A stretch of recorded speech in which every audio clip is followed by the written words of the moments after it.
বলতে এক কথায় এটা আমাকে নস্টালজিয়ায় ডুবিয়ে দিয়েছে। এই ছবিটি কি ধামাল ১ অর্থাৎ ধামালের প্রথম পর্বের জাদুর সাথে পাল্লা দিতে পারবে? চলুন, ট্রেলারটা যখন এলো তখন এ নিয়ে কথা বলা যাক। ব্যক্তিগতভাবে আমার এটা জঙ্গলের চেয়েও বেশি ভালো লেগেছে। ধামাল ফ্র্যাঞ্চাইজি সব পুরনো চরিত্রই ফিরে আসছে, কিন্তু প্রথম পর্বে যে আমেজটা ছিল সেটা এখানে বেশি গুরুত্বপূর্ণ ছিল, যা আমি এখন ট্রেলারে দেখতে পাচ্ছি। যেমন প্রথম পর্বে প্রেম চোপড়ার চরিত্র গুপ্তধনের রহস্য বলে দেয়, ঠিক তেমনই দেখুন এর সব সংলাপের মধ্যে শেষটা অজয় এবং সঞ্জয় মিশ্রের খুনসুটি, একবার জলে বসো আমি সব পাংচার চেক করে নেব, ভালো ছিল। বাই। আর বিজয় রাজের সেই আইকনিক লাল বোতামের দৃশ্য যা আমরা প্রথম পর্বে দেখেছিলাম, সেটাও এখানে নতুন করে তৈরি করা হয়েছে। ওটাতে চাপ দেওয়া উচিত নয়।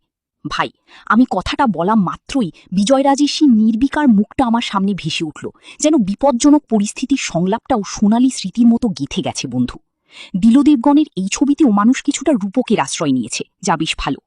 মানর চরিত্রটিকে আজকাল সবসময় মিষ্টি লাগে, এবং এই ছবিতেও আদি ও মানসী ভাই ভাইয়ের রসায়নটা দেখা যাচ্ছে, যা সচরাচর দেখা যায় না। নির্মাতারা, আমি আপনাদের একটা বুদ্ধি দিয়েছি, কাজ শুরু করুন। দেখুন, ধামাল সবসময়ই আমার প্রিয় কমেডি ছবির তালিকায় ছিল। আজও যদি টিভিতে, ইউটিউবে বা রিল স্ক্রল করার সময় কোনো R-রেটেড দৃশ্য আসে, আমরা থেমে যাই। একবার ভেবে দেখুন, ধামাল সিনেমার প্রতিটি দৃশ্যের পুনরাবৃত্তি মূল্য কতটা আজও। তাই ধামাল সিরিজের এই চতুর্থ ছবিটিকে শৈশবের ভালোবাসা বলুন বা নস্টালজিয়া বা বিনোদনের দৃষ্টিকোণ থেকে দেখুন, ভাই এটা দেখতে বেশ মজা। সেই পাগলামি, সেই বিশৃঙ্খলা, সেই উন্মাদনা এক অন্যরকম শান্তি দেয়। আর দেখা যাক, এতে দেখানো পাগলামি আর বিশৃঙ্খলা যদি ঠিক ততটাই হয়, তবে এটি সেটাও ছাড়িয়ে যাবে। তাছাড়া ছবিটি 10ই জুলাই প্রেক্ষাগৃহে আসছে। যদি ট্রেলার দেখেন তাহলে আমাদের জানাবেন এটি আপনার কেমন লেগেছে এবং আপনার প্রত্যাশা কি তা মন্তব্য করে জানান। দর্শক আরও জানতে চ্যানেলটি সাবস্ক্রাইব করুন। ধন্যবাদ।